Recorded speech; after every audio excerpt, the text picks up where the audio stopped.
11 janvier 2023, fidèle internaute de Guérite TV Monde, bonjour. Matin Libre sort avec comme titre en manchette « Suspense des législatives 2023, Sénat, cours et médias jouent leur crédibilité ». L'équation verdict des urnes et verdict des institutions à résoudre. En attendant, mouvance et opposition dans une guerre psychologique. 72 heures après l'organisation des élections législatives, les Béninois continuent d'attendre les appréciations des institutions, notamment la Sénat et la Cour constitutionnelle, pour ce qui est des grandes tendances et des résultats provisoires. Évidemment, le Bénin, à l'instar d'autres pays du continent africain, sont encore loin des avancées technologiques des pays développés en la matière. Ici, on continue de trimballer la paperasse, procès-verbaux de dépouillement des bureaux et centres de vote vers ces deux institutions de la République en passant par les coordinations au niveau arrondissement à la base. Autour des dites institutions qui parallèlement ont dépêché les équipes de supervision du scrutin sur le terrain de procéder à l'appréciation des résultats issus des urnes. Autour des dites institutions qui parallèlement ont dépêché des équipes de supervision du scrutin sur le terrain de procéder à l'appréciation des résultats issus des urnes. Dans cette attente qui parfois dure 72 heures, voire 96 heures, les suspicions de fraude s'amoncellent et les esprits s'échauffent.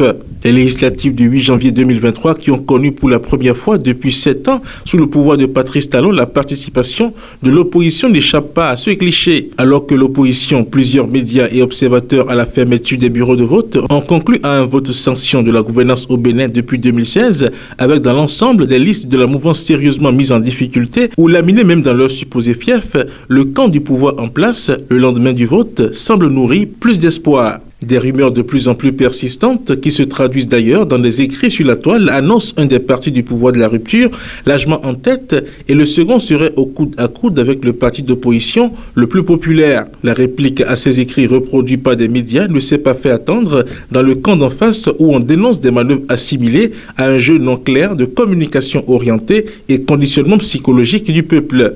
Observation du scrutin législatif, le point fait par la plateforme des OSC, les incidents et les recommandations consignées. Plus de 200 incidents relevés, des recommandations faites par la plateforme électorale des OSC. La plateforme électorale des OSC s'est prononcée ce lundi 9 janvier 2023 sur le déroulement des élections législatives du dimanche 8 janvier 2023. Outre les conditions du déroulement du vote, des incidents ont été relevés le jour du scrutin. Le rapport général de la plateforme électorale des OSC est attendu. Au desk Culture et Religion, à présent, 30e édition de la fête des religions endogènes. Le ministre Abimbola annonce la création d'un festival des arts vaudons. Faire du Bénin le siège international du pèlerinage vaudon pour faire éclore le potentiel de cette culture dans ses aspects les plus inspirants. C'est une ambition noble que le gouvernement du président Patrice Talon entend concrétiser aux prochaines éditions de la fête nationale des religions endogènes et qui se dérouleront avec le Festival des Arts Vaudons. La nouvelle a été apportée à cette communauté religieuse et à travers elle à tout le peuple béninois ce 10 janvier 2023 à la plage de Ouida où ont eu lieu les manifestations officielles de la 30e fête des religions endogènes du Bénin. Toujours à la urne de Matin Libre, réflexion de Kevin Loyoné. Concevoir une société future pour nos vies. Après avoir contribué à l'exposition universelle de Dubaï, les pays africains doivent réfléchir à leur participation dans le cadre de la prochaine exposition universelle prévue en 2025 dans la Manchester de l'Orient, en baie d'Osaka au Japon. L'ambition d'ensemble de ce rendez-vous s'articulera avec les nations participantes autour de la thématique suivante. Projet, éclat de vie, l'accumulation et la résonance entre les efforts de chaque pays partenaire conduisant à concevoir la société future pour nos vies.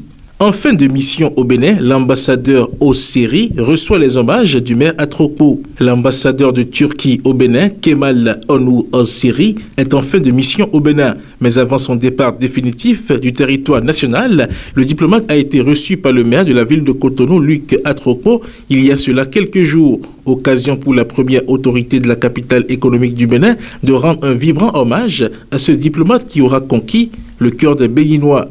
Pour finir à présent, info du desk sport, foot féminin au Bénin. 2AB promeut des ramasseuses de balles.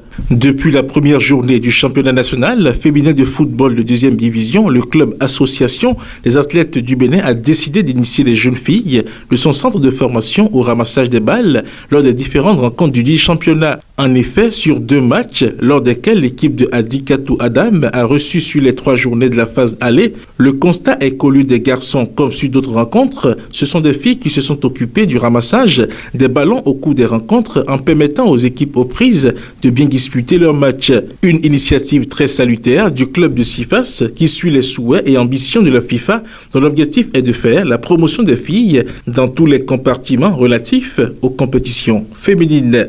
Fidèle internaute de Guérite TV Monde et lecteur de Matin Libre, le contenu de votre quotidien vous est ainsi livré. À demain.